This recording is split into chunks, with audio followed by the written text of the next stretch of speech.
Assalamualaikum warahmatullahi wabarakatuh.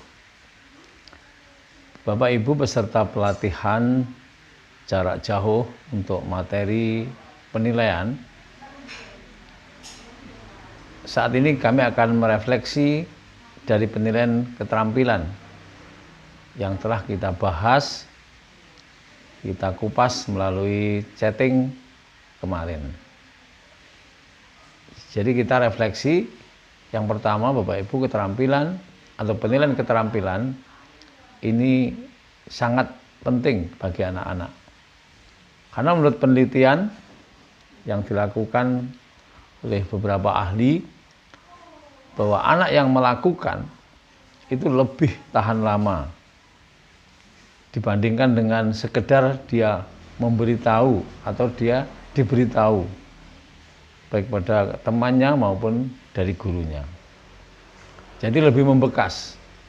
Keterampilan itu lebih membekas daripada pengetahuan atau ceramah. Makanya inilah pentingnya keterampilan yang telah diakomodir dalam kurikulum, yaitu dalam KI dan KD 4. Sehingga guru wajib menyampaikan materi keterampilan ini yang akhirnya menjadi sebuah penilaian keterampilan kepada anak-anak. Kalau anak-anak MI ya ranah-ranah membaca, menulis, menghitung, mengarang, itu termasuk keterampilan. Ada hal baru Bapak Ibu, yaitu menceritakan, itu termasuk keterampilan. Dalam bahasa pembelajaran itu namanya show and tell.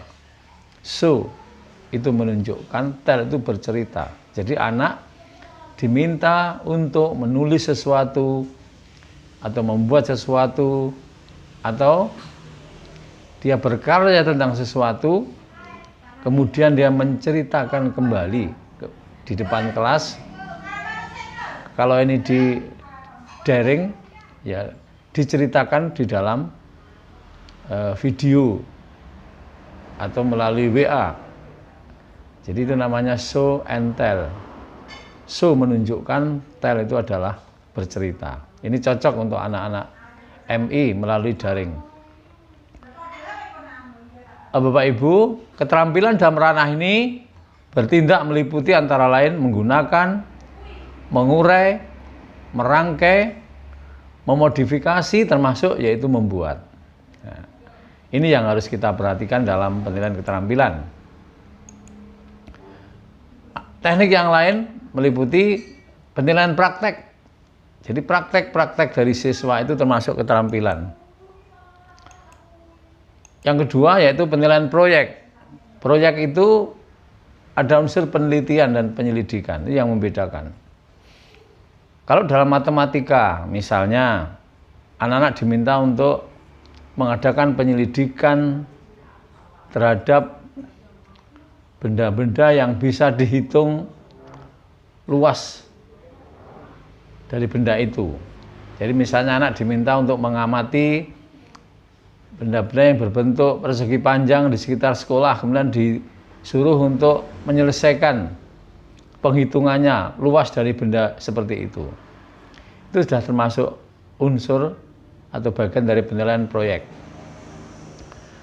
Dalam materi fikih misalnya, baru saja kita melaksanakan kurban atau saat ini masih proses kurban, misalnya anak diminta penugasan untuk membuat penyelidikan tentang orang-orang yang berhak menerima zakat atau kurban atau apapun sedekah ya di lingkungannya.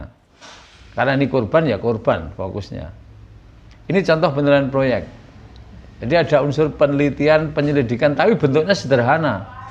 Tidak bentuk sulit atau meributkan pada anak atau merepotkan pada anak. Itulah penilaian proyek. Jadi ada unsur perencanaan, ada pengolahan datanya, ada pengumpulan datanya, dan ada pelaporan. Meskipun secara sederhana. Kemudian yang ketiga, yaitu penilaian portofolio. Bapak Ibu, portofolio ini merupakan kumpulan dari dokumen penilaian, yaitu hasil-hasil penilaian, penghargaan, karya siswa, ya, karya siswa yang tercermin secara integratif di dalam pembelajaran. Dan sifatnya itu periode. Jadi periode, ada periodisasi. Jadi misalnya untuk materi bahasa Indonesia ketika anak diminta untuk membuat pantun, maka ada periodisasinya. Jadi mungkin pantun ini dibuat dalam waktu 3 minggu. Minggu pertama mungkin anak menyetorkan judul dan satu alinea dulu, atau satu hal, atau satu tema. Minggu kedua mungkin menyetorkan tema yang kedua. Minggu ketiga menyetorkan kesempurnaan dari tugas yang diberikan. Itu namanya periode. Anak diminta untuk membuat karangan, misalnya karangan bebas tentang sebuah kisah anak yang berbakti pada orang tuanya. Jadi misalnya dibatasi waktunya adalah 2 minggu. Minggu pertama anak membuat kerangka, kemudian judul dan inti pembahasan. Disetorkan, kemudian dilihat oleh guru, dinilai, dikembalikan, disempurnakan lagi untuk tahapan minggu yang kedua. Kemudian setelah selesai dikumpulkan kembali. Itulah termasuk portofolio. Jadi pengerjaan yang dilakukan secara periodisasi atau periodik yang dilakukan oleh siswa itu menjadikan nilai portofolio.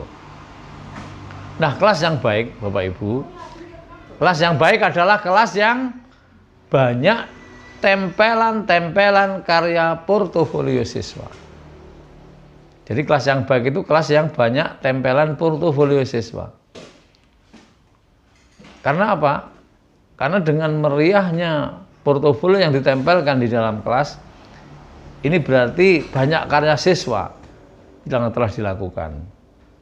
Oleh karena itu, seorang guru harus mampu bagaimana mengembangkan nilai keterampilan ini pada anak-anak sehingga pembelajaran jadi lebih menarik. Jadi kesimpulannya Bapak Ibu, penilaian keterampilan ini sangat penting. Karena di samping memang sangat tahan lama di dalam daya simpan anak-anak, maksud saya materi yang dikembangkan dalam keterampilan, daya tangkap siswa itu lebih lama karena dia melakukan, itu lebih lama. Dalam beberapa ayat di Al-Quran itu juga banyak sekali diterangkan bahwa melakukan itu juga ada di dalam Al-Quran itu. Anak akan lebih tahan lama, termasuk dalam hadis-hadis Nabi yang menerangkan tentang bahwa melakukan ini termasuk pembelajaran yang menyenangkan. Jadi kesimpulannya, penilaian keterampilan atau materi keterampilan yang dikembangkan oleh guru ini menjadi sangat penting dan harus menarik. Jadi bisa praktek, bisa produk, bisa unjuk kerja, bisa portofolio. Dan dalam satu KD ini tidak usah banyak-banyak pengembangan indikatornya untuk keterampilan.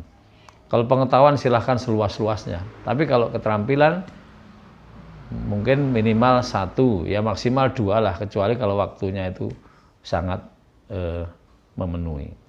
Atau masih longgar, bisa mungkin dalam satu waktu untuk KD keterampilan bisa dikembangkan menjadi 2 perlakuan siswa. Misalnya membuat dan sekaligus mungkin menceritakan. Nah, begitu Bapak Ibu tentang penilaian keterampilan. Mudah-mudahan bermanfaat dan sekali lagi Bapak Ibu terus saling mengasah menjadi guru yang kreatif dan inovatif dalam menyampaikan pembelajaran pada anak-anaknya. Terima kasih.